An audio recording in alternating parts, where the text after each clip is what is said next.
जी अस्सलाम वालेकुम। उम्मीद है जनाब होरां दे मिजाज बेहतर हो। इमरान खान दा कौम वास्ते खड़ा होना ते कौम दा इमरान खान दे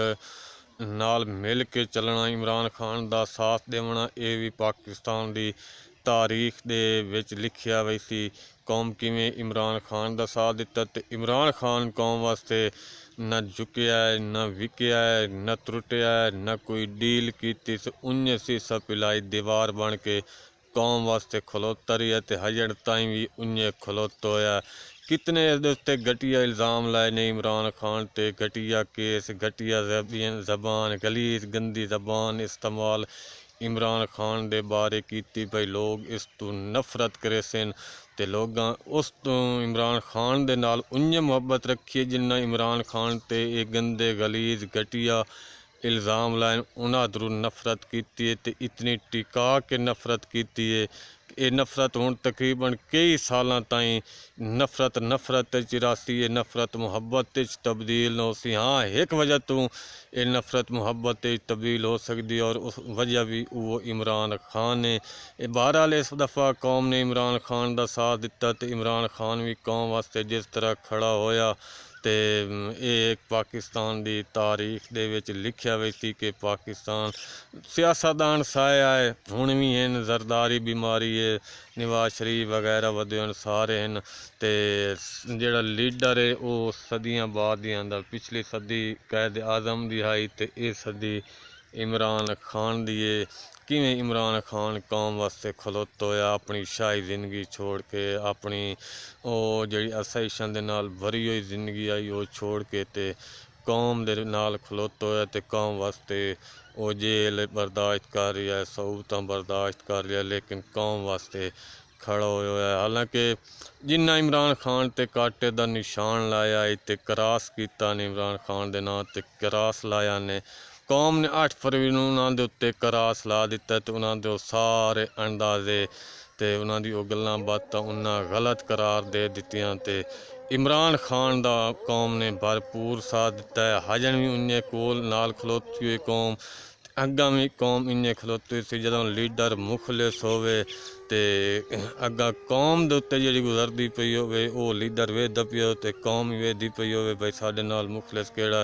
ये ना मुराद तां पिछले 16 महीने ते हुण जिहड़ी साडे उत्ते इन्ना मुसलत कीती है पाकिस्तान दी आवाम ते इन्हां रिजैक्ट कीता होया है। ये हुण ख्वाजा से वर्गे बकवास करेंदे कि फिलहाल असां इस पोजीशन ना है जो असा कौम नूं कोई रिलीफ देवी। हाँ, इस पोजीशन हैं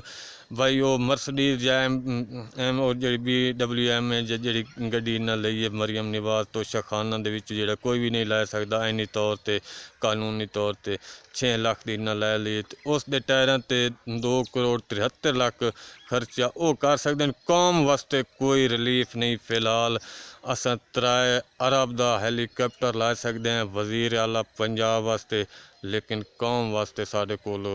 कोई फिलहाल रिलीफ कोई नहीं। मुल्क डिफाल्ट कराने के करीब है। ये सिर्फ वे अपने पुजारे वेखो इन्हों की इही आदत हैं जो लोग यानी इन इदारियां दे विच बैठे लोगों तो नफरत करेंदे जिदा इहो जे करप्ट लोग ये साढ़े उत्ते मुसलत करे। वेखो सन कितना अरसा हो गया दसेंदे रहे नवाज शरीफ चोर इन्हें ईवन पीएस लंदन फ्लैट बनाए, फलानी मिल बनाई, फलानी मिल मुल्क नूं लुट के खा गई। प्रूफ इन्हें दिते तो जिसले वक्त इमरान खान का दौर आया तो इमरान वत रजीम चेंज ऑपरेशन वत उवे चंगे लगन लग गए। इन्होंने तो चंगे लगते नहीं, इन्होंने तो सूट करें, लेकिन कौम तो उन्होंने वो सारी हालत वेखी खलोती है। कौम वास्ते तो उन्ने लुटेरे हैं, उन्ने बदमाश हैं, चोर हैं, डाकू हैं। कौम तो उन्होंने मुस्तरद कर दिता तो इन मुस्तरद कितों ने जो पाकिस्तान की तारीख दे विच इतना किसी ने इन्ना मुस्तरद नहीं किया बुरी तरह जिवें इस PDM नूं इन्ना मुस्तरद किया तो इन्हां दे वो सबूत देवन दे विच ते कौम दा इमरान खान दा कौम वास्ते खड़ा होना स्टैंड लेना तो वत उस स्टैंड ते कायम रहना ते अद्धा सूत्र भी पिछा ना हटना अपने मुअक्किफ तो। ये लोगों के दिलों के विच इमरान खान की इतनी मुहब्बत बन गई जो बत लोग इमरान खान का इसी तरह साथ दिता। हुण सारे केस आहिस्ता आहिस्ता दफा रफ होए वेंदे तो शाखाना तो वेखो उस गड़ी उस गड़ी लई गड़ी वेची उस सड़क बनवाई उस पैसा लाए उस कानूनी तौर पर की उस काम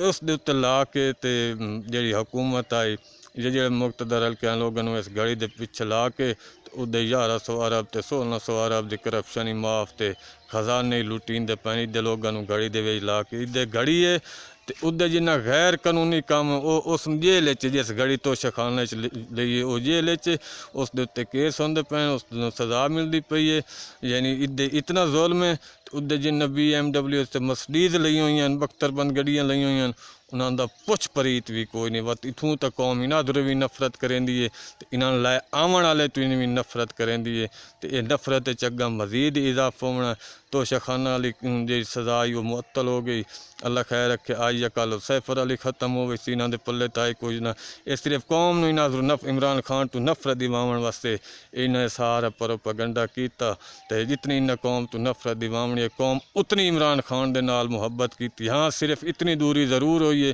जो लोग इमरान खान नूं नहीं वेख सके लेकिन यह बई इमरान खान नूं इन्ना छोड़िया नहीं जिथे इमरान खान छड्डिया कौम उत्थे आईए ते भी हो के आईए ते इस कंपनी दे सारे अंदाजे गलत होने अग्गा भी इन्ने आना जिथे इमरान खान सड़ना है कौम आना है तो इंशाअल्लाह उम्मीद है ईद तो बाद दमा दा मस्त कलंदर होसी ते अपना जिहड़ा वोट असा दिता है ते इन्ना चोरी कीता वही वापस लसा है ते इन्हां दे कोल खस के लसा इन्ना इंसान कोई नहीं देवना लैसी कौम साडी जिहड़ी है ये